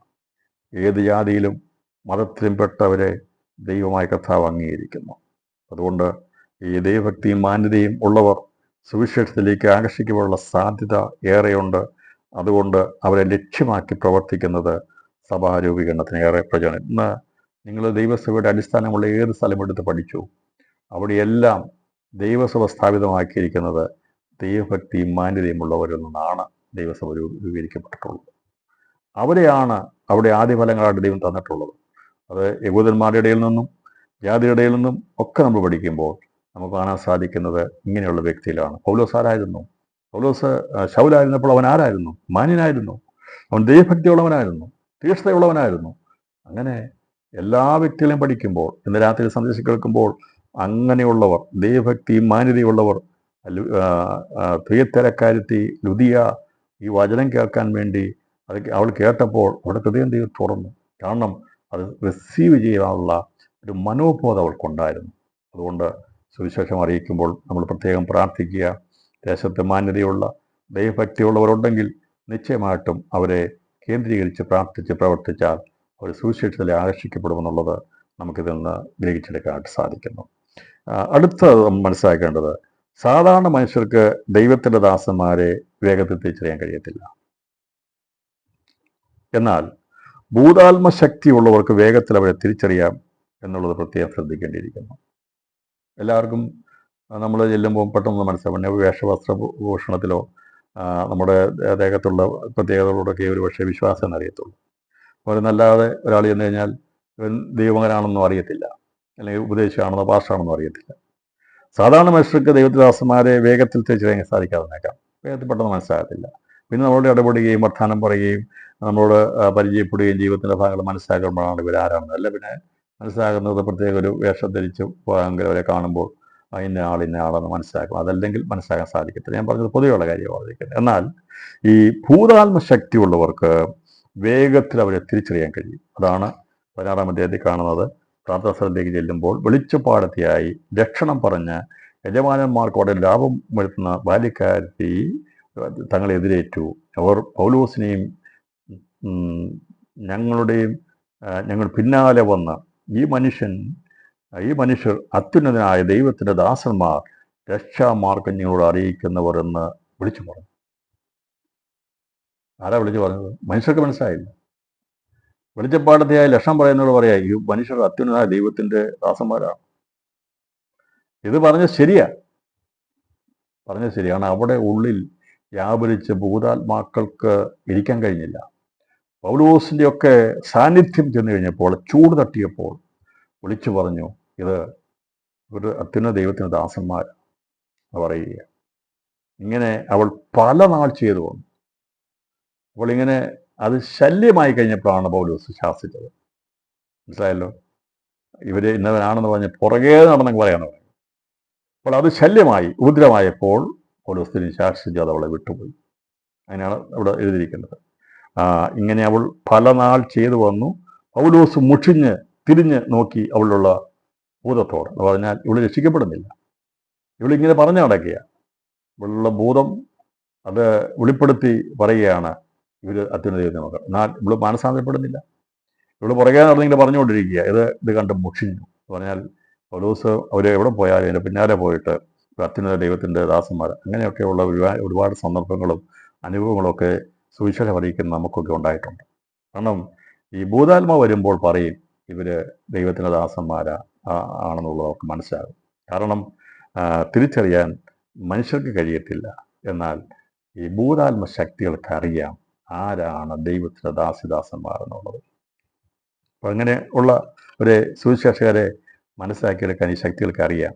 അതുകൊണ്ടാണ് അടുത്ത് വരാത്തത്. പ്രാർത്ഥിക്കാൻ വരത്തില്ല, മാറി നിൽക്കും. ഇവിടെ ഇവള് പറയാൻ നടന്നെങ്കിൽ മറ്റു പലതും വീടിന് സുവിശേഷം കേൾക്കാൻ പറ്റാതെ ആ ശക്തി വലിച്ചോണ്ട് പോകും. അങ്ങനെയുള്ള പല കാര്യങ്ങളും നമുക്ക് കാണാൻ സാധിക്കുന്നുണ്ട്. അപ്പോൾ ഇത് അതിൻ്റെതായിട്ടുള്ള രീതിയിൽ നമ്മൾ നോക്കുമ്പോൾ ഈ ഭൂതാത്മശക്തിയിലുള്ളവർക്ക് പെട്ടെന്ന് അവർ പ്രതികരിക്കും. അവരൊന്നെങ്കിൽ എതിർക്കും, അല്ലെങ്കിൽ അവരെന്ത് ചെയ്യും, അനുകൂലിച്ച് പറയും. എന്ന് പറഞ്ഞാൽ അത് അവരിലുള്ള ആ ശക്തിയാണ്. അതൊരു തന്ത്രമായി ഉപയോഗിക്കപ്പെടാൻ സാധ്യതയുണ്ട്. അപ്പം അതുകൊണ്ട് അതിനെയാണ് നമുക്കവിടെ മനസ്സിലാക്കിയെടുക്കേണ്ടത്. ഇങ്ങനെയുള്ള പെട്ടെന്ന് എതിർക്കുകയോ പെട്ടെന്ന് നമ്മളെ ഇങ്ങനെ പറയുകയൊക്കെ ചെയ്യുമ്പോൾ സൂക്ഷിച്ചാൽ മതി. ഇവർ വ്യാപരിക്കുന്നത് ബോധശക്തിയിൽ ഉണ്ടെന്നുള്ളത് മനസ്സിലാക്കാൻ വേണ്ടി ഞാൻ പറഞ്ഞു. പൊതുവായിട്ടുള്ള ചില കാര്യങ്ങൾ അറിഞ്ഞിരിക്കണമെന്നാണ് അത് മനസ്സിലാക്കി തരുന്നത്. അടുത്തത് ഇവിടെ പറയുന്നത് മനുഷ്യരിൽ ഭൂരിഭാഗവും ഭൗതിക നന്മ ലക്ഷ്യമാക്കിയാണ് പ്രവർത്തിക്കുന്നത്. ഈ ലോകത്തിലുള്ള ജനിച്ചു വീണ കൊച്ചിൻ്റെ കയ്യിലും ഒരു 100-ൻ്റെയോ 500-ൻ്റെയോ 1000 നോട്ട് കൊടുത്താൽ അത് കൈ പിടിച്ചുകൊണ്ടിരിക്കും. കാരണം എല്ലാവരുടെയും പ്രധാന ലക്ഷ്യം ഭൗതിക നന്മയാണ്, അല്ലേ? ജനിച്ചു വീണ കൊച്ചിൻ്റെ കയ്യിൽ ഇന്നിപ്പോൾ മൊബൈലായിരിക്കും കൊടുക്കുന്നത്. കാരണം ഭൗതിക നന്മ എന്നുള്ളത് എല്ലാവരുടെയും നോട്ടമാണ്. അതിനുവേണ്ടിയാണ് പ്രവർത്തിക്കുന്നത്. സുവിശേഷണ മുഖാന്തരം അവരുടെ ഭൗതിക ലാഭത്തിന് കോട്ടം വരികയെന്നത് സ്വാഭാവികമാണ്. അതുകൊണ്ടാണ് അത്രക്കാരിൽ നിന്ന് ശക്തമായ എതിർപ്പ് ഉയരുവാൻ സാധ്യതയുള്ളത്. ഇവിടെ ഒരു സുവിശേഷനോട് എതിർപ്പുണ്ടാകാൻ കാരണം ഈ ദൈവമക്കളെ കൊണ്ട് വലിയ പ്രയോജനം മറ്റുള്ളവർക്ക് ഇല്ല എന്നുള്ളത് കൊണ്ട്. എന്ന് പറഞ്ഞാൽ ശരിയായ രീതിയിൽ സുവിശേഷം അതിന് ദൈവഭാഗത്ത് വന്നു കഴിഞ്ഞാൽ നമുക്ക് വേണ്ടിയത്, ദൈനംദിന ജീവിതത്തിന് വേണ്ടിയത് എന്തൊക്കെയാണെന്ന് അറിയാമല്ലോ, അല്ലേ? നമുക്ക് വേണ്ടി എന്തൊക്കെയാണെന്ന് അറിയാം. അപ്പം ഇതൊക്കെ വിൽക്കുന്നവർക്കും വാങ്ങുന്നവർക്കും ഒക്കെ ഒന്നും പ്രയോജനമില്ല. നമുക്ക് വേണ്ടത് ആഹാരം വേണം, വസ്ത്രം വേണം, അല്ലേ? മറ്റൊന്നും നമുക്ക് വേണ്ട. നമ്മുടെ ഒരു മീറ്റിംഗ് നടത്തിയാൽ നമുക്കവിടെ കച്ചവട സാമഗ്രികളൊന്നും വിൽക്കുന്ന പരിപാടികളില്ല, ഒന്നുമില്ല. ഇതാണ് പ്രധാന വിഷയം. അപ്പം അതുകൊണ്ട് ഈ ഭൗതിക ലക്ഷ്യമാണ് പലതിൻ്റെയും ഉദ്ദേശം. എന്നാൽ സുവിശേഷം ഒരിക്കലും ഭൗതിക നന്മയ്ക്ക് വേണ്ടിയുള്ളതല്ല. അപ്പോൾ ഭൗതികത കിട്ടുന്നില്ല എന്ന് കാണുമ്പോഴാണ് നമുക്കെതിരെ ശക്തമായ എതിർപ്പുകൾ ഉണ്ടാകുന്നത്. നമ്മളും മറ്റുള്ളവർ പ്രയോജനപ്പെടുന്നുണ്ട്, നമ്മളെ ആരും എതിർക്കത്തില്ല. അതിൻ്റെ കാര്യം മനസ്സിലാകാൻ വിചാരിക്കുന്നു. ഈ ഭൗതിക നന്മ നഷ്ടപ്പെട്ടതുകൊണ്ടാണ്. ഇപ്പം ഈ പൗലോസ് ഇങ്ങനെ ശാസിച്ചു കഴിഞ്ഞപ്പോൾ അവളുടെ യജമാനന്മാർ തങ്ങളുടെ ലാഭത്തിൻ്റെ ആശ പോയത് കണ്ട് പൗലോസിനെയും ശീലാസിനെയും പിടിച്ച് ചന്ദ്രസ്ഥലത്ത് പ്രമാണികളുടെ അടുക്കൽ വലിച്ചുകൊണ്ട്. മറ്റൊന്നുമല്ല, അവർക്കവിടെ മതത്തിൻ്റെ പേരിലോ ദൈവത്തിൻ്റെ പേരിലോ ഒന്നുമല്ല. ഇവർക്ക് കിട്ടാനുള്ള സാമ്പത്തികം കിട്ടാതെ പോയി, അല്ലെങ്കിൽ അധികാരം നഷ്ടപ്പെടുന്നു. അത് കണ്ടപ്പോഴാണ് അവർ എതിർക്കാനിട്ടടിയാത്തത്. അതുകൊണ്ട് അങ്ങനെയുള്ള എതിർപ്പ് ഉയരുവാൻ സാധ്യതയുണ്ടെന്നുള്ളത് മനസ്സിലാക്കി ദിവസം പ്രവർത്തിക്കണമെന്ന് വിശേഷാൽ ഓർപ്പിക്കുന്നു. ഇതിനൊക്കെ ബുദ്ധിപരമായ രീതിയിൽ പ്രവർത്തിക്കാൻ ദൈവാത്മാവ് നമുക്ക് പരിജ്ഞാനം നൽകട്ടെ. ഞാൻ പറഞ്ഞല്ലോ, നമ്മളോട് എതിർക്കുന്നുണ്ടെങ്കിൽ അവർക്ക് നന്മ കിട്ടുമെന്ന് കണ്ടു കഴിഞ്ഞാൽ എതിർപ്പൊക്കെ തന്നെ പോകുമെന്ന് പറഞ്ഞാൽ വല്ല സാധനമൊക്കെ വാങ്ങിക്കുകയോ അല്ലെങ്കിൽ അതിൻ്റെ, ഞാൻ പറഞ്ഞല്ലോ, നമ്മളെ കൊണ്ട് ഒരു ഗുണവും ഇല്ലെന്ന് കാണുമ്പോഴാണ് നമുക്ക് എതിർപ്പുണ്ടാകുന്നത്. നമുക്ക് വേണ്ടതൊക്കെ മതിയല്ലോ. അതുകൊണ്ട് അതൊക്കെ മനസ്സിലാക്കി വേണം പ്രവർത്തിക്കാനെന്ന് ഞാൻ ഈ സന്ദേശത്തിൽ അറിയിക്കുന്നു. ദൈവസഭ മതാചാരാനുഷ്ഠാനങ്ങൾക്കെതിരായി പ്രവർത്തിക്കുന്നവരാണെന്നുള്ള ധാരണ സമൂഹത്തിൽ പ്രചരിപ്പിച്ച് കലകമുണ്ടാക്കുക എന്നത് പൈശാചിക തന്ത്രമാണ്. ഇതിനെ തിരിച്ചറിഞ്ഞ് സുവിശേഷത്തിൽ പങ്കാളികളാകുന്ന പരിജ്ഞാനത്തോടെ പ്രവർത്തിക്കേണ്ടതാകുന്നു. എന്നാൽ പ്രിയപ്പെട്ടവരെ, നമ്മൾ ഒരു മതാചാരങ്ങൾക്ക് നമ്മളെതിരല്ല. നമ്മളവരെ കളിയാക്കാനോ പരിഹസിക്കാനോ ഒന്നും പോകുന്നവരല്ല. നമ്മളത് ചെയ്യുന്നില്ല എന്നുള്ളതേ ഉള്ളൂ. അല്ലാതെ അത് ചെയ്യുന്നവരെ നമ്മൾ ഒരിക്കലും അപമാനിക്കുകയോ ഒന്നും ഒരു ദൈവമക്കൾ ചെയ്യത്തില്ല. നമ്മൾ അതിനോട് ചേരുന്നില്ല എന്നുള്ളതല്ലാതെ അതിനെതിരെ അപമാനം പറയാനോ അവരെ ആക്ഷേപിക്കാനോ ഒന്നും പരിജ്ഞാനമുള്ള ദൈവമക്കൾ പോകത്തില്ല. അപ്പോൾ നമ്മൾ അനുകൂലിക്കുകയല്ല, നമ്മളതിനെ എന്ത് ചെയ്യത്തില്ല, നമ്മൾ അറിവില്ലായ്മയിൽ അങ്ങനെയൊക്കെ ചെയ്തു പോകുന്നവരാണ്. അപ്പോൾ അത് ചെയ്യുമ്പോൾ നമ്മളതിനോട് അവരോട് എതിർത്ത് നിൽക്കാതെ നാം അതിനോട് ചേരണമെന്നല്ല എൻ്റെ അർത്ഥം. ദൈവസഭ മതാചാരാനുഷ്ഠാനങ്ങൾക്ക് എതിരായി പ്രവർത്തിക്കുന്നവരാണെന്ന് ധാരണ സമൂഹത്തിൽ പ്രചരിപ്പിച്ചിട്ട് വെറുതെ വിഷയമുണ്ടാക്കി നമ്മളെ കുടുക്കാൻ വേണ്ടി ഒരുക്കുന്നത് പൈശാചിക തന്ത്രമാണ്. അങ്ങനെ വരുമ്പോൾ നമ്മൾ വളരെയധികം പരിജ്ഞാനത്തോടെ വേണം ഈ സുവിശേഷത്തിൽ പങ്കെടുക്കാൻ വേണ്ടിയുള്ളത്. നമ്മളൊരിക്കലും പരസ്യമായിട്ട് ഇങ്ങനെയുള്ള ഒരു കാര്യങ്ങളും പറയാൻ പാടില്ല. നമ്മളൊരു മതാനുഷ്ഠാനങ്ങൾക്ക് എതിരല്ല. നാം അവരത് ചെയ്യുന്നെങ്കിൽ അവർക്കത് തിരിച്ചറിയാൻ കഴിയാത്തതുകൊണ്ട് ചെയ്യുന്നു. അവർ ചെയ്യട്ടെ. ദൈവത്തിൻ്റെ സമയത്ത് നമ്മളെ രക്ഷിച്ചതുപോലെ ദൈവം അവരെ രക്ഷിക്കും. ഒരിക്കലും ഒരു മനുഷ്യൻ്റെ മറ്റുള്ള അനുഷ്ഠാനങ്ങളെ നാം എതിർക്കുന്നവരല്ല. അവർക്ക് തിരിച്ചറിവില്ലാതെ നാമും അത് ചെയ്തവരായിരുന്നു. എന്നാൽ ദൈവത്തിൻ്റെ കൃപയാൽ സർവശക്തനായിരിക്കും ദൈവത്തെ മനസ്സിലാക്കി ദൈവത്തിലേക്ക് വന്നതുകൊണ്ട് നാം അവർക്ക് വേണ്ടി പ്രാർത്ഥിക്കുകയാണ്. നമ്മുടെ കണ്ണ് തുറന്ന പോലെ അവിടെ കണ്ണ് തുറക്കണമെന്നുള്ളത്. ഒരിക്കലും ആക്ഷേപകരമായിട്ടുള്ള രീതിയിൽ ദൈവസഭ സുവിശേഷം അറിയിക്കാൻ പാടില്ല. നാം അതിനെ അനുകൂലിച്ച് നിൽക്കണ്ട. നാം അതിൽ അബ്സ്റ്റെയിൻ ചെയ്യുക, മാറി നിൽക്കുക. പക്ഷെ ഒരിക്കലും ആക്ഷേപം ഉന്നയിക്കുവാൻ ദൈവാത്മാവിൽ നമ്മുടെ കർത്താവ് വന്നപ്പോൾ ഒരൊറ്റ വ്യക്തിയെ പോലും ആക്ഷേപിച്ചില്ല. കർത്താവ് വ്യക്തമായി പറഞ്ഞത് കപടഭക്തിക്കാരെ ദൈവം ശരിക്ക് ആക്ഷേപിച്ചു, അല്ലാതെ മറ്റാരോടും ഒന്നും കർത്താവ് പറഞ്ഞില്ല. കപടഭക്തിക്കാരാ നിനക്ക് കഷ്ടമെന്ന് പറഞ്ഞുകൊണ്ട് അവൻ്റെ കപടഭക്തിയെ കണ്ടപ്പോൾ അവനോട് പറയാൻ കഴിയാത്തത്. അങ്ങനെയുള്ളൊരു സാഹചര്യത്തിലാണ് കർത്താവ് ആക്ഷേപിച്ചല്ലാതെ മറ്റാരുടെയും ആചാരാനുഷ്ഠാനങ്ങൾക്കെതിരെ യേശു ശിഷ്യന്മാർ പഠിപ്പിക്കാൻ പോയില്ല. ഇവരൊക്കെ പൗലോസിൻ്റെ അതിനുള്ള പ്രസംഗം തന്നെ കേൾക്കുമ്പോൾ അവിടെ കാണാൻ സാധിക്കുന്നത് അദ്ദേഹം എത്ര പരിജ്ഞാനത്തോടെയാണ് അവിടെ ആ സന്ദേശം കൈമാറിയെന്നറിയാമോ? പ്രത്യേകിച്ച് പരസ്യങ്ങളൊക്കെ നടത്തുമ്പോൾ വളരെ പരിജ്ഞാനത്തോടും പക്വതയോടും കൂടെ വേണം പരസ്യങ്ങളൊക്കെ നടത്താനായിട്ട്. പൊതുവിൽ പ്രസംഗിക്കുന്ന മറ്റു മുമ്പിൽ പറയുന്നത് അത് നമ്മുടെ സഭകളിലാണെങ്കിൽ പോലും ആരാധനയിലാണെങ്കിൽ പോലും നാം ഏത് മീറ്റിങ്ങിലാണെങ്കിൽ പോലും മറ്റുള്ള ഒരു മതങ്ങളെയും ആക്ഷേപിക്കാനോ അവഹേളിക്കുവാനോ നമ്മുടെ നാവ് ചലിപ്പിക്കാൻ പാടില്ല എന്നുള്ളത് പരിശുദ്ധാത്മാവിൻ്റെ ആലോചനയാണ്. ഇവിടെ സാത്താൻ്റെ അനുമത്തിൽ നിന്ന് അടുത്തത് സാന്ത്യത നയിക്കുന്നതാണ് സുവിശേഷം. അതിനായി മുൻനിരയിൽ നിന്ന് പ്രവർത്തിക്കുന്നവരെ ഉപദ്രവിക്കപ്പെടുവാനും തടവറകളിൽ അടയ്ക്കപ്പെടുവാനുമുള്ള സാധ്യതകളേറെയുണ്ട്. ആരെല്ലാം മുമ്പിൽ നിന്ന് പ്രവർത്തിക്കുന്നുവോ അവർക്ക് ഉപദ്രവമേൽക്കേണ്ടതായിട്ട് വരും, ശിക്ഷ അനുഭവിക്കേണ്ടതായിട്ട് വരും. അപ്പോൾ അതിൽ നിരാശപ്പെടുകയോ പിൻവാങ്ങുകയോ ചെയ്യേണ്ടതില്ല. സുവിശേഷത്തിൻ്റെ പുനരുത്ഥാന ശക്തിയെ ചങ്ങലകൾക്കോ തടവറകൾക്കോ ബന്ധിച്ചൊതുക്കുവാൻ സാധിക്കില്ല. അതാണ് ചരിത്രം തെളിയിച്ചിട്ടുള്ളത്. പിന്നെ മുൻനിര പോരാളികൾക്ക് നമുക്കറിയാം ഉപദ്രവം നേരിടാം, തടവറകൾ കാണും, ചിലപ്പോൾ മരണത്തെ വരെ നമ്മൾ അഭിമുഖീകരിക്കാനായിട്ട് വരും. അപ്പം അതുകൊണ്ട് ദൈവം നമ്മളെ ഒരു ദൗത്യം തന്നിട്ടുണ്ടെങ്കിൽ പിന്മാറരുത്, നിരാശപ്പെട്ടു പോകരുത്. നമ്മൾ സുവിശേഷ പുനരുത്ഥാന ശക്തിയാൽ അത് ചെയ്തു പോകുമ്പോൾ ചങ്ങലകൾക്ക് ഒതുക്കാൻ കഴിയത്തില്ല, തടവറകളിട്ട് ഒതുക്കാൻ കഴിയത്തില്ല.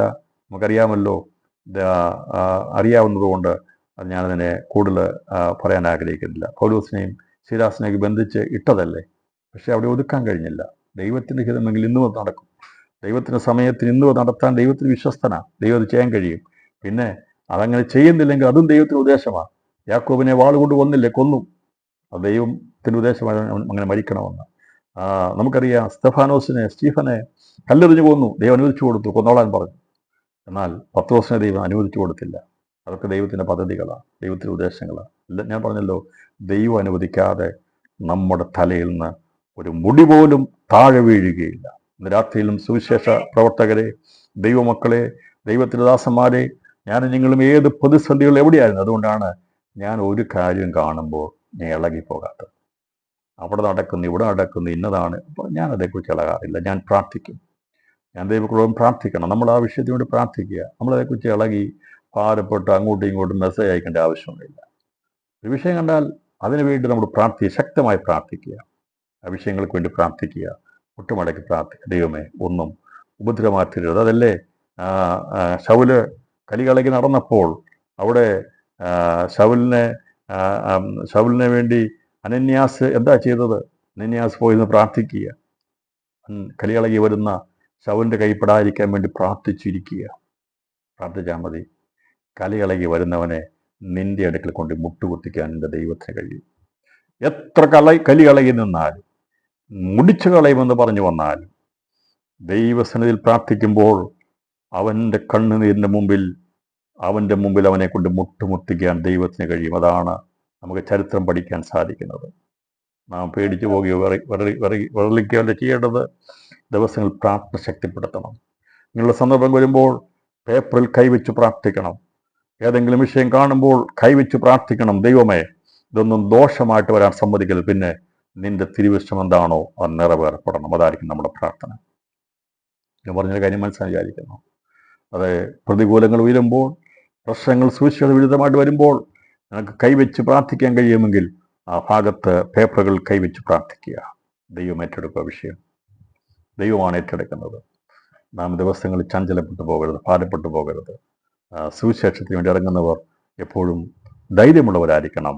ദൈവം അറിയാതെ തലയിൽ നിന്ന് ഒരു മുടി പോലും താഴെ വീഴുകയില്ല. പിന്നെ ദൈവം നമ്മളെ കമ്മീഷൻ ചെയ്തിരിക്കുന്നത് ഈ ലോകത്തിൻ്റെ ശത്രുവാകുന്ന അവൻ്റെ സകല പടശക്തികളോടും പോരാടുവാൻ വേണ്ടിയാണെങ്കിൽ അവനോട് എതിർത്ത് നിൽക്കാൻ ആവശ്യമായ അതിനേക്കാൾ അപ്പുറമായ പുനരുത്ഥാനത്തെ ശക്തിയെ നമ്മുടെ മേൽ തന്നിട്ടാണ് ദൈവം നമ്മളെ ഈ വേലയിലേക്ക് വിളിച്ചിരിക്കുന്നത്. അതുകൊണ്ട് ഏത് ദേശത്തും എവിടെയും മുട്ടുകുത്തി പ്രാർത്ഥിച്ചാൽ അവിടെ കീഴ്പ്പെടാത്തൊരു ശക്തിയും കാണത്തില്ല. സുവിശേഷത്തിലെ ശക്തിയെ വെല്ലുവാൻ, പുനരുത്ഥാന ശക്തിയെ വെല്ലുവാൻ ഒരു ശക്തിക്കും കഴിയത്തില്ല. ദൈവം അറിയാതെ നമുക്കൊരു ദോഷവും സംഭവിക്കുകയില്ല. അടുത്തത് നമ്മൾ മനസ്സിലാക്കേണ്ടത്, സുവിശേഷത്തിൽ താല്പര്യം കാണിക്കുന്നവരെ കർത്താവിലുള്ള വിശ്വാസവും സ്നാനവും ഒരുമിച്ച് പഠിപ്പിക്കേണ്ടതാണ്. അത് പിന്നീടൊരു സമയത്തേക്ക് മാറ്റിവെക്കാനുള്ളതല്ല. ആരെങ്കിലും കഥ പറഞ്ഞു നിങ്ങൾ പോയി സകല ശിശുക്കളും സുവിശേഷം പഠിച്ച് പിതാവിൻ്റെയും പുത്രൻ്റെയും പരിശുദ്ധാത്മാവിൻ്റെ നാമത്തെ സ്നാനപ്പെടുത്തും. അതുകൊണ്ടാണ് പറയുന്നത്, കമ്മീഷൻ ചെയ്തപ്പോൾ അവർ വിട്ടപ്പോൾ പറഞ്ഞു, വിശ്വസിക്കുക സ്നാനമേൽക്കുകയും ചെയ്യുന്ന രക്ഷിക്കപ്പെടും, വിശ്വസിക്കാത്തവൻ ശിക്ഷാവധിയിൽ അകപ്പെടും. ചിലരത് വിശ്വസിക്കാത്തവൻ ശിക്ഷ അകപ്പെടും, അവർ സ്നാനപ്പെടാത്തതിനെ കുറിച്ച് പറഞ്ഞിട്ടില്ല. പറയും, എടാ എന്തിനായി വിശ്വാസാനമേക്കാത്ത ബുദ്ധിമുട്ടെന്താ? എന്താ ബുദ്ധിമുട്ട്? എന്താ എത്ര ബുദ്ധിമുട്ട് അല്ലേ? ആലോചിച്ച് നോക്ക്. വിശ്വസിക്കാതെ സ്നാനം വയ്ക്കും. ഇന്ന് പലരും പോയി പലയിടത്തും പോയി കൈവെക്കും. പക്ഷേ വിശ്വാസസ്നാനം വരുമ്പോൾ പിതാവിൻ്റെയും പുത്രൻ്റെയും പരിശുദ്ധാത്മാവിന്റെ നാമത്തിൽ വെള്ളത്തിൽ മുങ്ങി മരിച്ച് അടക്കപ്പെട്ട് ഉയർത്തെഴുന്നേക്കാൻ പറയാൻ ഭയങ്കര ബുദ്ധിമുട്ടാണ്. രാത്രി സമയം പോലും നിർത്താൻ ആഗ്രഹിക്കുക. മൊഴിയെടുത്ത് പോകണമെങ്കിൽ സമയം അധികം വേണം. എന്നാൽ ഞാൻ ഇന്ന് രാത്രി ഇവിടെ നിർത്താം. ഞാൻ ഒരു ഭാഗം കൂടി പറഞ്ഞ് നിർത്താം. പ്രിയപ്പെട്ടവരെ, രക്ഷയുടെ സന്ദേശം ഒരാൾ കേട്ട് കഴിഞ്ഞാൽ നമ്മൾ സ്നാനത്തെക്കുറിച്ചുള്ള ഉപദേശം അവരോട് പറയണം. ഒരു നാണയത്തിന് 2 വശങ്ങളാണ്. ഒന്ന്, രക്ഷയാണെങ്കിൽ രക്ഷിക്കപ്പെടുന്നവർ സ്നാനപ്പെടണം. രക്ഷയും സ്നാനം ഒരുമിച്ചായെങ്കിലേ രക്ഷയുടെ പൂർത്തീകരണമാകുന്നുള്ളൂ. രക്ഷിക്കപ്പെടുന്നവരെ ദൈവസഭയോട് ചേർത്തുകൊണ്ടിരിക്കുന്നു എന്നുള്ളത് പറയുമ്പോൾ അത് രക്ഷയും സ്നാനവുമാണ്. എന്നാൽ ഒരിക്കലും ആരെയും നിർബന്ധിച്ച് സ്നാനപ്പെടുത്തുവാൻ പാടില്ല. അതിലേക്ക് ഞാൻ കടന്നു വരും. അതുകൂടി ഞാൻ പറഞ്ഞപ്പോൾ ഒരു മനുഷ്യനെ പോലും, നമ്മുടെ സ്വന്തം മക്കളെ പോലും നമ്മുടെ ആരെയും നിർബന്ധിച്ച് വിശ്വാസത്തിലേക്ക് കൊണ്ടുവരാൻ പാടില്ല. അത് അവരുടെ തീരുമാനമായിരിക്കണം, വ്യക്തിപരമായിരിക്കണം അത് രക്ഷ എന്നുള്ളത്. അത് പ്രത്യേകം ശ്രദ്ധിക്കേണ്ടതാണ്. നമ്മൾ അറിയിക്കുക എന്നുള്ളത് നമ്മുടെ ദൗത്യമാണ്. സുവിശേഷം അറിയിക്കുക എന്നുള്ളത് നമ്മുടെ ദൗത്യമാണ്. നിങ്ങളുടെ വീട്ടിലൊക്കെ വന്ന് കറണ്ട് ബില്ല് എടുത്തിട്ട് പോകുന്ന അദ്ദേഹം കറണ്ട് ബില്ല് തരാൻ അദ്ദേഹത്തിന് ദൗത്യമുള്ളൂ. തന്നിട്ട് പോയാൽ അടയ്ക്കേണ്ട ഉത്തരവാദിത്വം വാങ്ങിക്കുന്നതിനുള്ളതാണ്, അല്ലേ? പുള്ളി വന്ന് എടുത്തില്ലെങ്കിൽ പുള്ളിയുടെ തെറ്റുകാരനാണ്, നമുക്ക് കിട്ടിയില്ലെന്ന് പറയാം. അപ്പോൾ അത് നടക്കത്തില്ല. ഇപ്പോൾ ഞാനൊരു ഉദാഹരണം പറഞ്ഞത്, കറണ്ട് ബില്ല് വന്ന് അടച്ചു, നമ്മളവിടെ കൊണ്ടിട്ടു, നമ്മൾ പറയാം ഇത് എൻ്റെ കൈ തന്നില്ല, അവിടെ ഇട്ടിട്ടേ പോയുള്ളൂ, ഞാനത് നോക്കുന്നില്ല, മൈൻഡ് ചെയ്യുന്നു പറഞ്ഞാൽ അടുത്ത ദിവസം വന്ന് യൂസ് കൊണ്ടുപോകും, പട്ടം കാണത്തില്ല. അപ്പോൾ ഇത് അറിയിക്കുക എന്നുള്ളത് ദൈവം നമ്മളെ കമ്മീഷൻ ചെയ്യിക്കുന്ന വ്യവസ്ഥയാണ്. ഞാൻ പലരോടും പറയും, സുവിശേഷിയാണ് ഒരു അറസ്റ്റ് വാറണ്ട. ഭാവിയായ മനുഷ്യനോട് അവന് കൊടുക്കുന്ന അറസ്റ്റ് വാറണ്ട നീ സറണ്ടർ ചെയ്ത് ദൈവസന്നിധിയിൽ ഇപ്പോൾ ദൈവത്തിൻ്റെ ആ നീതിയിൽ നീ ഏൽപ്പിച്ചു കൊടുത്താൽ കാൽവെള്ളിച്ചൊരിഞ്ഞ രക്തം കൊണ്ട് പരിഹാരമുണ്ട്, നിന്നെ വിടുതൽ കിട്ടും. സുവിശേഷം 2 ഭാഗമാണ്. ഒന്ന് രക്ഷയും ശിക്ഷയുമാണ്. അത് കൈമാറിക്കഴിഞ്ഞാൽ, അത് കൈമാറുമ്പോൾ വളരെ പ്രാർത്ഥനയോടെ വേണം കൈമാറുവാൻ. സുവിശേഷം ലാഘവത്തോടെ ചെയ്യാൻ പാടില്ല. അത് അറിയിക്കുമ്പോൾ പ്രാർത്ഥിക്കണം, ദൈവമേ ഞാൻ അറിയിക്കുന്ന സുവിശേഷം അത് രക്ഷയ്ക്ക് കാരണമായി തീരണമേ, ശിക്ഷിക്കപ്പെടുവാൻ ഇടയാകരുതേ എന്ന് പ്രാർത്ഥിക്കണം. സുവിശേഷകർ അത് പ്രാർത്ഥിച്ചിട്ട് വേണം ഇറങ്ങാനായിട്ട്. നമ്മൾ അറിയിക്കുന്ന, നമ്മൾ കൊടുക്കുന്ന ട്രാക്റ്റുകൾ, നമ്മുടെ പ്രസംഗങ്ങളൊക്കെയും നമ്മുടെ എല്ലാ മെസ്സേജുകളും രക്ഷയ്ക്ക് കാരണമായി തീരണം, ഒരിക്കലും ശിക്ഷയ്ക്ക് കാരണമായി തീരാക്കാൻ വേണ്ടി. ഞാൻ പറഞ്ഞല്ലോ, ഇത് കൊടുത്തു കഴിഞ്ഞാൽ, ഇത് അറിയിച്ചു കഴിഞ്ഞാൽ നാം അറിയിക്കുന്ന സന്ദേശം രക്ഷയുടെ ഭാഗമായി തീരുവാൻ ദൈവം ഇടയാക്കട്ടെ. അതിനെ ഇവിടെ സറണ്ടർ ചെയ്ത് ഭാവിയാണ് സമ്മതിച്ച് ദൈവം ഒരുക്കിയ രക്ഷയുടെ മാർഗം അത് സ്വീകരിച്ച് രക്ഷിക്കപ്പെട്ട് ജലത്തിൽ പിതാവിൻ്റെയും പുത്രൻ്റെയും പരിശുദ്ധാത്മാവിൻ്റെ നാമത്തിൽ സ്നാനപ്പെട്ടാൽ അവൻ രക്ഷിക്കപ്പെട്ടു, ശിക്ഷയിൽ നിന്ന് ഒഴിവായി. അങ്ങനെ ദൈവം ഒരുക്കിയിരിക്കുന്ന രക്ഷയുടെ മാർഗം ഇവിടെ നമ്മൾ ജാമ്യം എടുക്കുന്നില്ല എങ്കിൽ, ഇവിടുന്ന് നമ്മൾ അതിന് പരിഹാരം ഉണ്ടാക്കുന്നില്ല എങ്കിൽ ദൈവത്തിൻ്റെ കോടതിയിൽ വിധിക്കപ്പെടും, ശിക്ഷിക്കപ്പെടും, നിത്യനരകാഗ്നിയിൽ പോകും. അതാണ് സുവിശേഷം. അതുകൊണ്ട് ഈ പറയുന്ന സുവിശേഷം അത് നിത്യ തടവറയുടെ കാര്യമാണ്. അത് അറിയിക്കുമ്പോൾ ഇവിടുത്തെ ദൈവങ്ങൾ, ഇവിടുത്തെ ശക്തികൾ നമ്മളെ തടവറയിലാക്കും. കാരണം എന്തെന്നറിയാമോ? അവൻ്റെ തടവറയിൽ പെടുന്നവരെ വിടുവിക്കുന്നത് കൊണ്ടാണ്. എന്നാൽ അവൻ തടവറയിൽ വെച്ചിരിക്കുന്നവർ നിത്യ നരകാഗ്നിയിലേക്ക് കൊണ്ടുപോകാൻ വേണ്ടി അവൻ പദ്ധതി ഒരുക്കുമ്പോൾ അവൻ്റെ കീഴിൽപ്പെടുന്ന ജീവിതങ്ങളെ നമ്മുടെ സ്വന്തക്കാർ, ബന്ധക്കാർ, പ്രിയപ്പെട്ടവരൊക്കെ ഓർത്ത് പ്രാർത്ഥിക്കണം. നമ്മൾ പ്രാർത്ഥിക്കുക, ആവോളം ദൈവസന്നിധിയിൽ അവർക്ക് വേണ്ടി ഇടിവിൽ നിന്ന് പ്രാർത്ഥിക്കുക. ഞാൻ നിങ്ങൾ കുറ്റക്കാരായി തീരരുത്. രാത്രി സുവിശേഷം മുഖാന്തരമായി നമുക്ക് ദേശത്തിന് വേണ്ടി പ്രാർത്ഥിക്കാം, നമ്മുടെ ബന്ധുമിത്രാദികളെ കൊണ്ട് പ്രാർത്ഥിക്കാം, നമുക്ക് അറിവുള്ള എല്ലാവർക്കായി നമുക്ക് സ്തോത്രം ചെയ്യാം. നമ്മുടെ കൂടെ ജോലി ചെയ്യുന്നവർക്ക് വേണ്ടി, അയൽവക്കക്കാർക്ക് വേണ്ടി, മക്കൾക്ക് വേണ്ടി, മറ്റുള്ളവർക്ക് വേണ്ടി, വലിയ സുവിശേഷത്തിന്റെ സത്യത്തിലേക്ക് ഒരാത്തർക്ക് വേണ്ടി പ്രാർത്ഥിപ്പാൻ ദൈവമായ കർത്താവ് നമ്മെ സഹായിക്കട്ടെ. ആ ഒരു ദൗത്യമറ്റ ദിവസങ്ങളിൽ സുവിശേഷം അറിഞ്ഞിരിക്കേണ്ട കാര്യങ്ങൾ നടപടിയായി ചെയ്യണമെന്നുള്ളത് രാത്രി ഓർപ്പിക്കുകയാണ്. ഇനി ഒരു വാക്യം കൂടി ഞാൻ ഒരു പോയിന്റ് കൂടി പറഞ്ഞ് നിർത്താം. ഇതിങ്ങനെ പറഞ്ഞിരിക്കുന്നത്, സുവിശേഷക്ക് ഏതെങ്കിലും പ്രത്യേക ഉന്നത സ്ഥാനമാനങ്ങൾ ഉള്ളവരോ ഉണ്ടായിരുന്നവരോ ആണെങ്കിൽ ചില പ്രത്യേക സന്ദർഭങ്ങൾ അവ വെളിപ്പെടുത്തുന്ന പ്രയോജനകരമാണ്. അതേക്കുറിച്ച് എപ്പോഴും സംസാരിക്കുന്ന അരോചകമാണ്.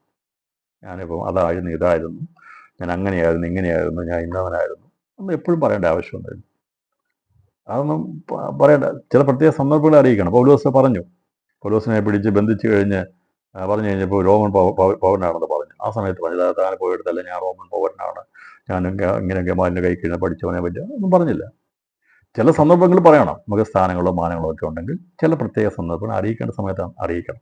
അല്ലാതെ എല്ലാ സ്ഥലത്തും ചെന്നിട്ട് നമ്മൾ ഇന്നതായിരുന്നു, ആനയായിരുന്നു, ചേനയായിരുന്നു, കുതിരയായിരുന്നു പറയേണ്ട ആവശ്യമില്ല. ഞാൻ ഭയങ്കര ഇതായിരുന്നു ഒന്നും പറയേണ്ട ആവശ്യമില്ല. പ്രിയപ്പെട്ടവരെ, യേശുവിനെ പ്രസംഗിക്കുക.